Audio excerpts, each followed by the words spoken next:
Morante Millennial, ¿cómo estás? ¿Qué pasa, tío? ¿Cómo estamos? Muy bien, por aquí ya deseoso de empezar el podcast de hoy con el tema que tenemos hoy, la peli tan buena que tenemos hoy. ¿Tú qué tal? Bueno, muy bien, contento de estar aquí, otro día más, charlando sobre una película que visibiliza, bueno, un fenómeno que en los últimos tiempos, en los últimos años, ha vuelto a brotar en las sociedades democráticas liberales. Y este fenómeno no es otro que la autocracia. Entonces, la primera pregunta es una valoración general y que destaques aquello que más ha llamado la atención. Me parece que el mensaje central de la peli es cómo las ideas son capaces de vertebrar la realidad y de modificarla como consecuencia. Y esto es peligroso hasta cierto punto, ¿no? De hecho, la peli nos lo muestra, ¿no? Como un grupo de niños, bueno, de adolescentes en una clase, eh, son capaces de crear un movimiento relativamente potente en tan poco tiempo, ¿no? Y sobre todo en el país que eso ocurre, con todos los estigmas que arrastran, ¿no? Lo cual a priori nos haría pensar que es más difícil que esto ocurra y sin embargo pasa, ¿no? Y además, como decías tú, está basado en hechos reales. Así que bueno, yo me quedo con eso, ¿no? El mensaje central de la peli yo creo que es la potencia, la fuerza que tienen las ideas a la hora de modificar y de vertebrar realidades. Bueno, y también para acabar, yo creo que la peli es una peli muy valiente, ¿no? Claro, cuando se plantea esta lógica de la autocracia, el profesor lo visibiliza desde un punto de vista pedagógico, intenta aplicar esta dinámica al, al aula, ¿no? Para ver qué realidades se derivan de este fenómeno. Y es en este punto que se inicia con la disciplina, la jerarquía, el respeto al líder y cómo el alumnado poco a poco va entendiendo los roles que le pertocan dentro de este concepto, ¿no? Claro, aquí hay un punto que creo que es clave, que es la legitimación de ciertas actitudes como consecuencia de la concreción de comunidad, ¿no? Esa acción que a priori parecería loca o que en principio sería rechazada por cualquier individuo, cuando se crea una comunidad donde los unos con los otros se empiezan a dar apoyo mutuo, se empiezan a legitimar, y no solo eso, sino que además cuando tú te ves proyectado en un líder porque funciona de espejo, pues es en este punto que empiezas a tomar ciertas actitudes, a aplicar ciertas acciones, también a naturalizar ciertos pensamientos o, eh, o determinadas cosmovisiones de la realidad, ¿no? Y la película creo que se ve de una manera muy clara este proceso y lo visibiliza de manera brillante, ¿no? Cómo surge esta transformación. Yo en este punto quería visibilizar el tema de la identidad. El personaje de Tim, que su rol en el aula es residual, gracias al movimiento que se crea a través de la ola, le permite poder integrarse en el grupo, le permite poder consolidar relaciones afectivas, de amistad, precisamente por esto, ¿no? Por lo que venimos comentando, por esta lógica de construcción de una masa, un grupo, una unión de personas que tienen los mismos intereses, las mismas conveniencias, eh, también los mismos objetivos. Y el tema de la identidad me parece clave, que además también se construye no solo con los códigos que he visibilizado antes de la jerarquía, del respeto al líder, de la disciplina, sino también en la vestimenta, en los signos. Ellos utilizan el signo de la ola para comunicarse, visten todos de blanco. Por lo tanto, perdón, todas estas pautas lo que hacen es, pues esto, ¿no? Construir una identidad común, conjunta, entre individuos que cada vez se ven más iguales, digamos que entrarían en lo que alguna vez hemos hablado del concepto de alteridad, de la condición de ser otro.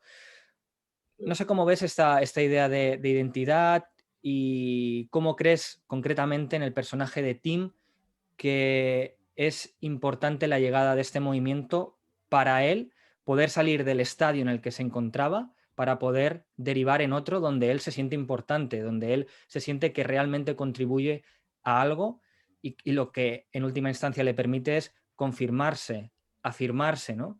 Construirse a sí mismo. Totalmente. Yo creo que lo primero que voy a comentar con respecto a esto es el hecho de que qué tienen de positivo o por qué triunfan los movimientos totalitarios o autoritarios, ¿no? Y yo creo que es porque son muy buenos a la hora de crear certezas.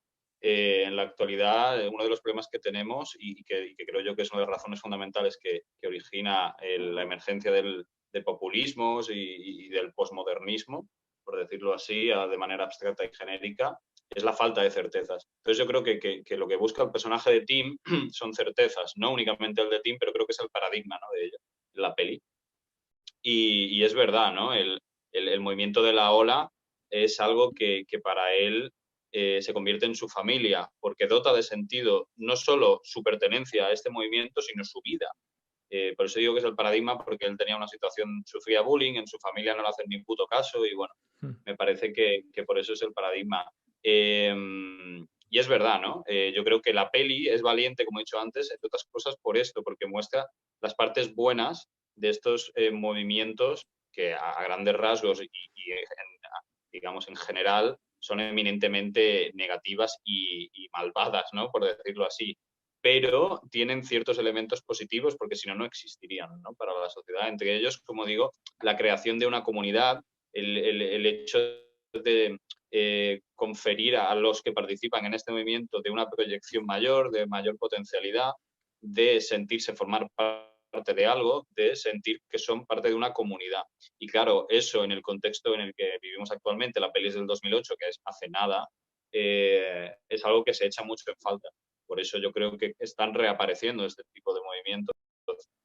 Cuando aparecieron a mediados del siglo pasado, un poco antes, no era por las mismas razones. Yo creo que sí generaban certezas igual, pero lo que se buscaba no era, la sociedad no estaba a falta, ¿no?, de ese sentimiento de comunidad que sí estamos hoy en día. Entonces las razones fueron otras. Pero bueno, la peli habla de, como decías tú, la autocracia y me parece que por eso Tim es un personaje importante, como decías. No sé qué opinas tú de esto que he comentado, de cómo la peli es valiente en el sentido en que no teme mostrar los aspectos positivos. De hecho, el profe lo dice explícitamente, Reiner lo dice explícitamente, los efectos positivos de bueno, la creación de un movimiento autoritario como es el de la ola. Bueno, la película, como dices, lo visibiliza sin tapujos y es importante conocerlo para comprender las dinámicas que se generan allí. Em, Incluso puedes llegar a empatizar y como digo, comprender, ¿no?, cómo los seres humanos y sus comportamientos se transforman. Ahora bien, antes de plantear el podcast, yo pensaba, ¿no?, cómo eh, el fenómeno de la autocracia, em, esa proyección en el líder soberano que digamos, puede perpetuar su voluntad porque hay un conjunto de individuos que legitiman que así sea. Am, lo que me venía a la mente era cómo son los propios individuos que al naturalizar em, la manera de entender el mundo y de practicarlo, al naturalizarlo, se autoimponen ciertas prácticas y ciertas actitudes.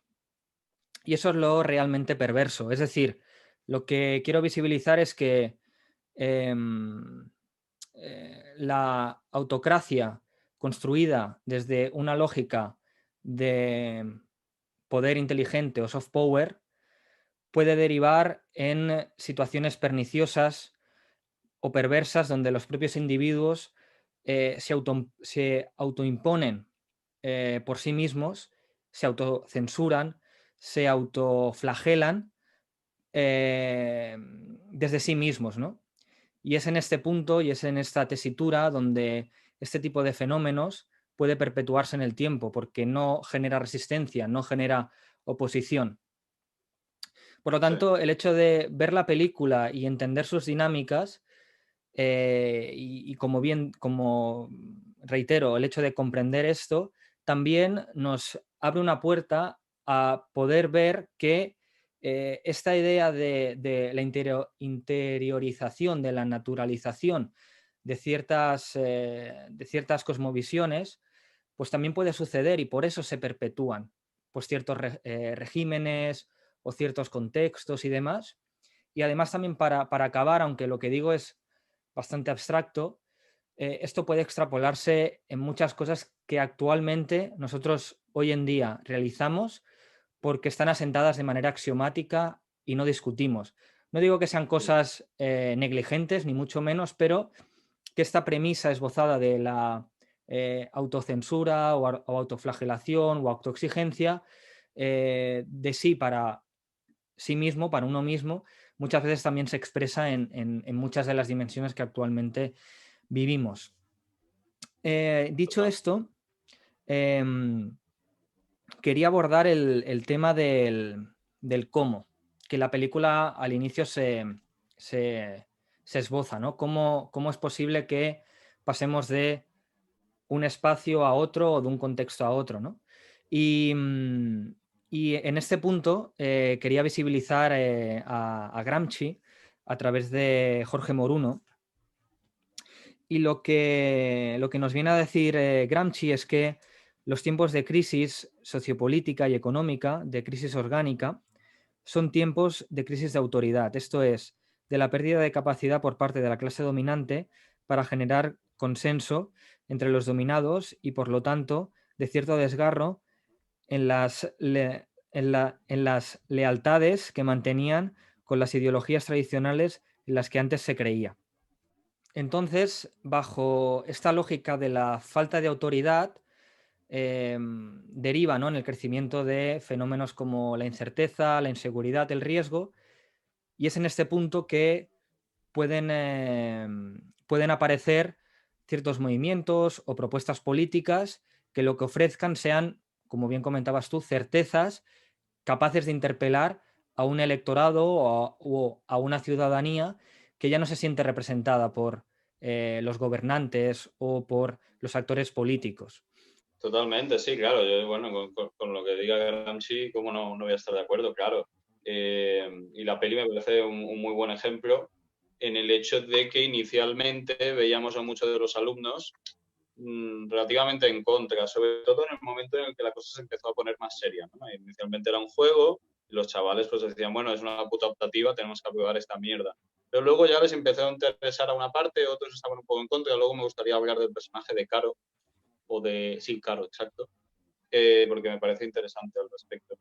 Y claro, el problema inicial al cual tú hacías mención antes con el sentido axiológico es que estaba aceptado por defecto y sobre todo en un país como es Alemania, con la historia que tiene, la Alemania actual, que un movimiento de carácter autocrático es negativo per se y no hay que participar en él, aunque sea una asignatura. Pero luego el sentido axiológico ahí fue cambiando como consecuencia, como bien decías tú, de que las bases sobre las que estaba cimentada la hegemonía cultural del alumnado fueron cambiando, intelectual y moral, fueron cambiando y entonces sí que fue legítimo aceptar eso. Como causa, no, como consecuencia. Ya venían debilitadas, seguramente en parte por lo que yo decía antes, o eso creo, por la falta de certezas, por la falta de sentimiento de pertenencia y de comunidad propios del sistema actual postmoderno en el que vivimos, ¿no? Entonces yo creo que eso facilitó la caída, entre comillas, el sentido axiológico anterior de que el sistema autocrático era negativo para ser quizás no positivo, pero bueno, vamos a probar con este juego, ¿no? Hmm. Y como además ciertos elementos positivos a los que yo hacía referencia antes, de eso, de sentimiento de comunidad, pertenencia, Mm, mayor proyección, potencialidad, etcétera, pues hostia, es la puta hostia. Y eso todo unido a lo que tú también has hecho mención, ciertos rituales que también fortalecen, ¿no?, este sentimiento de pertenencia, como el saludo, como la manera de vestir, etcétera, hacen que todo eso pues sea jodidamente atractivo, ¿no? No por nada aparecen. Y claro, ya también lo tratamos en un podcast hace tiempo de Villacañas y el populismo, cómo el populismo emerge en aquellas sociedades donde las instituciones no tienen capacidad para responder ante las demandas. ¿Es lo mismo el populismo que la autocracia? No, yo creo que no. El populismo es simplemente un sistema retórico, pero bueno, sí que ujú, son respuestas a la falla de la dirigencia de las clases dominantes. ujú. Y entonces sí, me parece que viene perfecto para analizar la peli. Además, me viene también perfecto porque yo quería hacer una rápida mención, para que esto ya no quede largo, a la teoría que nos comentaba justamente Gramsci de la evolución de las tres fases por las que pasa un grupo social a la hora de configurarse como grupo social hegemónico y que por tanto tenga influencia en la superestructura y en la estructura. Gramsci nos decía que inicialmente los grupos se configuran únicamente por elementos de carácter económico, porque lo que determina la configuración de los grupos son la propiedad de los medios de producción y por tanto, como un ejemplo, el comerciante únicamente podía sentir solidaridad o empatía con otro comerciante y el fabricante únicamente con otro fabricante, en esta primera fase que él denomina económico-corporativa.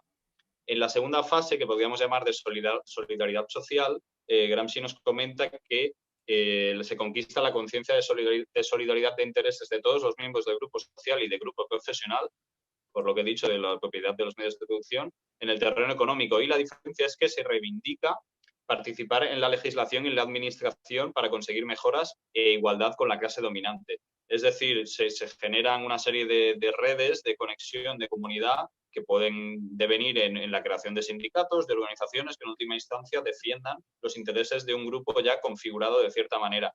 Y el tercer paso sería la configuración política, en la que ya no solo se lucha por la igualdad, sino por la mejora y por la sustitución de la clase dominante por la clase emergente, que sería este grupo, que ya no es únicamente un grupo profesional de comerciantes, sino mucho más heterogéneo y que podría denominarse como grupo social.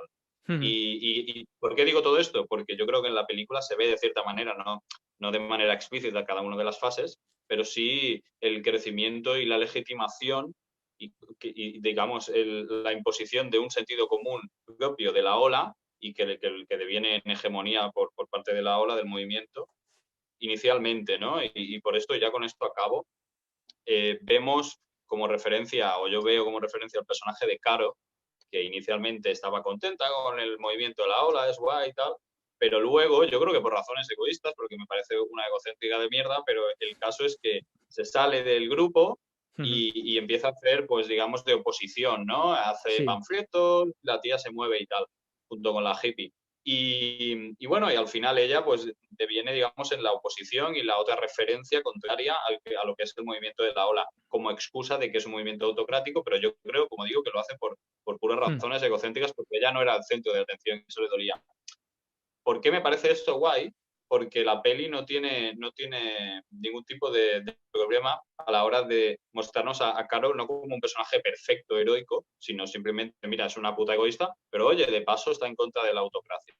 Y así es como funcionan los movimientos políticos y la sociedad, por tanto. Me Sí. parece guay. Sí, yo estoy de acuerdo con lo que visibilizas y cuando esbozabas el tercer punto de estos tres premisas que nos marca Gramsci, a mí me venía a la mente Tristán García en su libro La vida intensa. Nos habla del concepto de la intensidad, obviamente un concepto posmoderno, como fenómeno que impregna nuestra relación con la cotidianidad. Y esto, por supuesto, implica pues, nuestras relaciones familiares, amorosas, de consumo, laborales, políticas. Entonces, también el devenir de la ola, que el movimiento de la ola se haga cada vez más grande, Mm. no solo por lo comentado anteriormente de la identidad, el sentido de pertenencia y demás, etcétera, sino también porque cada uno de los componentes de la ola, aunque estandarizados, ellos quieren contribuir a que el movimiento se haga más grande, porque entienden que cuanto más grande se haga, probablemente más llenos se sienten, ¿no? Y es en esta lógica de intensidad, es decir, para que nos entendamos, esa lógica de intensidad que es bastante abstracta, pero que haría referencia a em, el primer contacto que tienes con algo que te excita, que te hace vibrar, que te genera un shake en el estómago o incluso también a nivel cognitivo, pues esta intensidad creo que es una de las de los fenómenos que impregnan esta ola. Es decir, ya no basta con el hecho de enfrentarse a aquellas personas que no quieran formar parte del movimiento, sino también dentro de esa lógica de intensidad de más por más, conquistar el espacio urbano, pintar paredes, pintar vallas, pintar edificios, organizar un gran evento donde poder aglutinar a todas las personas que se han sumado al movimiento, ¿no? Por lo Sí, tanto, dentro de esta lógica de construcción, de hacer esto mucho más grande, creo que esa vida intensa que nos plasma Tristán García en su libro, creo que es un concepto que queda bastante reflejado, ¿no? ¿Esto qué implica? Yendo muy rápido, que esta intensidad, tal y como aparece, también se desvanece. Y creo que en el personaje de Caro también está reflejada esta intensidad. Esta propuesta lúdica que ofrece el profesor como medida pedagógica tiene su sentido hasta que ella no recibe de esto que se construye un beneficio o un reconocimiento o no le permite seguir siendo lo que era, ¿no? Si quieres dejamos aquí el podcast. Si quieres añadir una última cosa y si no nos despedimos. vale, bueno, sí, como siempre nuestra sección de la evaluación de la peli, a mí se me había pasado, y si quieres, pues como me la recomendaste tú, empiezo yo. Yo la peli me la vi hace muchos años y me la volví a ver hace unos meses y me gustó más la segunda vez, no es que la primera no, pero bueno, estuve más atento, ¿no? La otra vez yo era un puto niñato y ahora soy un hombre maduro y responsable, consciente de mi situación. La peli, ¿qué nota? Pues yo le daría un 8,5 porque me parece que tiene mucho valor el hecho de que sea una película alemana. Aquí en España se han hecho películas relacionadas con el franquismo y tal, pero no se ha hecho esto. O sea, Mm, tristemente, en mi opinión, la mejor película de la Guerra Civil Española es de Ken Loach. Es inglesa, o sea, es súper triste, pero bueno, es así. Y entonces yo creo que esto tiene mérito. Luego trata muy bien, como digo, la evolución de un movimiento ideológico y cómo esta modifica la realidad, ¿no? La potencialidad de la idea, ¿no? De la ideología. Y cómo todavía, y todo esto es posible en una Alemania presente en el pleno siglo XXI bueno, nos habla un poco de lo peligroso, ¿no? Que son las ideas. Y me parece muy guay. Como digo, el personaje de Tim es muy interesante, el de Caro, el del profesor de Reiner, que no hemos hablado nada o hablo muy poco de él, pero también me parece muy guay. Y el final que tiene es jodido e injusto, pero bueno. Y no sé, ya te digo, yo le daría un 8,5, se la recomendaría a todo Cristo, porque es muy buena. mm. Yo le ¿Tú? daría un 9 a la película y, bueno, subrayando lo que tú decías, así como la premisa de la película es que el profesor visibiliza este fenómeno de modo pedagógico, esta película es una película muy pedagógica, sobre todo para aquellas personas que viven de la nostalgia del pasado y demás, y en muchos casos, la gran mayoría, en un 95%, ni la vivieron, ¿no? Pero son unos nostálgicos. Pues bueno, yo creo que esta película lo que nos visibiliza es precisamente esto y cómo la construcción de estos movimientos, eh, aunque como decíamos antes, nosotros podemos entender con esta película los motivos de cada uno de los individuos para querer envolverse en ellos. Ahora bien, no hay que olvidar que estos movimientos, por su índole, lo que hacen es destruir derechos, destruir muchas batallas históricas que se han ido logrando durante los años y las décadas. Por lo tanto, lo que hay que hacer, y volviendo al inicio, es comprender y entender por qué han sucedido para intentar evitarlo en la medida de lo posible. Yo quería comentar un par de cosas, pero ya no están relacionadas con la peli, muy importantes a mi modo de ver. La primera es que nuestra intención para esto, para aquellos que nos estén viendo, es a partir de ahora hacer los podcasts un poquito más cortos. Nuestra intención ha sido empezar con este, no sé cómo va a quedar de corto, pero bueno, porque nos hemos vendido al capital. No, ojalá pudiéramos vendernos al capital, no nos quiere el capital, hijo de puta. No, es bueno, nos hemos vendido al posmodernismo y entonces pues que lleguen a el esfuerzo que nos supone hacer esto, que lo hacemos porque queremos y no buscamos un rendimiento económico, pero por lo menos que llegue a la gente, ¿no? Eso sí que sería nuestra intención y que la gente pues aprenda y se divierta con las chorradas que decimos. Entonces, bueno, intentaremos hacerlos un poco más cortos, a ver qué pasa, a ver qué respuesta tiene y a ver cómo va. Supone una dificultad porque supone dejar muchas cosas fuera y las otras completarlas de una manera quizá excesiva, pero bueno, vamos a ver qué pasa. Y la segunda, y con esto ya acabo, es que me he puesto este gorro que mola mucho, que es de Marrakech y nada, pues como mola tanto quería comentarlo.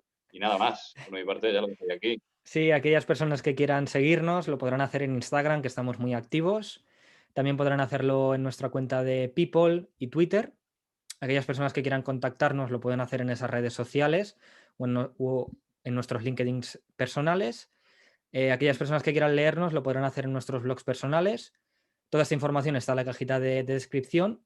Si les ha gustado, que den like, lo compartan y se suscriban, que es muy importante para nosotros, para recibir amor y cariño, aunque nosotros lo seguiremos haciendo porque nos apetece y nos gusta. Sí.